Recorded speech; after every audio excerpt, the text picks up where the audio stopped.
பிறரை மயக்குபவர் தம்மிடத்திலுள்ள பொருளை காட்டியும் குணத்தை காட்டியும் செயலை காட்டியும் அவர் உள்ளத்தை தம் வசமாக்குவது வழக்கம். இங்கே இறைவன் எவற்றை காட்டி சம்பந்த குழந்தையின் உள்ளத்தை கவர்ந்தான்? தோடுடைய செவியை காட்டினான், தான் ஏறி வந்த விடையை காட்டினான், தூவெண் மதியை காட்டினான், உடம்பெல்லாம் பூசிய சுடலை பொடியை காட்டினான். எல்லாம் வெண்மை நிறம் உடையவை.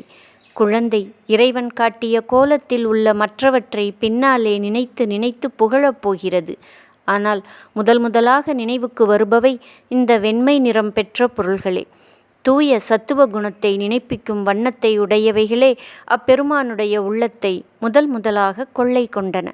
தோட்டை அணிந்த செவியை உடையவனாகி இடப வாகனத்தின் மேல் ஏறிக்கொண்டு ஒரு தூய வெள்ளிய மதியை திருமுடியிலே சூடி மயானத்திலே உள்ள சுட்ட வெந்நீராகிய பொடியை பூசிக்கொண்டு வந்து என் உள்ளத்தை கவர்ந்த கள்வன் என்று சொல்கிறார் சம்பந்தமூர்த்தி நாயனார். தோடுடைய செவியன் விடை ஏறி ஓர் தூவெண் மதிசூடி காடுடைய சுடலை பொடி பூசி என் உள்ளம் கவர்கள்வன். முதலிலே தோடுடைய செவியன் என்று தொடங்கினார். இறைவனுடைய திருவருளாலே ஞானம் பெற்றார் சம்பந்தப் பெருமான். அதற்கு உரிய கருவியாக இருந்தது உமாதேவியார் கிண்ணத்தில் கறந்து ஊட்டிய பால். எனவே உமாதேவியாரே ஞானத்தை வழங்கியவர் என்று சொல்லலாம்.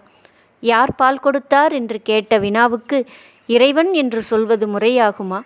உமாதேவியார் அல்லவா பால் கொடுத்தார், ஆதலின் அவரைத்தான் சுட்டி காட்ட வேண்டும். ஆனால் அம்பிகை வேறு, இறைவன் வேறு அல்ல. சிவமும் சக்தியும் ஒருவரே. சிவபிரானுடைய அருளே சக்தி. ஆதலின் அவர்களை தனித்தனியே பிரித்துச் சொல்வது உயர்வன்று. என்றாலும் அவர்கள் வெவ்வேறு உருவுடையவர்களாகவும் தோற்றுவதனால் வேறு வேறாக புகழ்வதும் உண்டு. வேறு வேறாக தோற்றினாலும் ஒருவரே என்பதை இறைவனுடைய அர்த்தநாரீஸ்வர திருக்கோலம் நமக்கு உணர்த்துகிறது. இடப்பாகம் முழுவதும் அம்பிகையின் உருவாகவும் வலப்பாகம் முற்றும் இறைவனது உருவாகவும் அமைந்தது மாதிருக்கும் பாதியனுடைய கோலம். அக்கோலத்தில் சிவமும் சக்தியும் வேறு வேறாக தோன்றினாலும் இருவராக இருக்கவில்லை. ஒருவராகவே இருந்தாலும் வேறு வேறு பகுதிகளாக இருக்கின்றனர். சம்பந்தருக்கு பால் கொடுத்த உமாதேவியார் இறைவனுடைய வாம பாகத்திலே ஒன்றுபட்டு உரைகிறார்.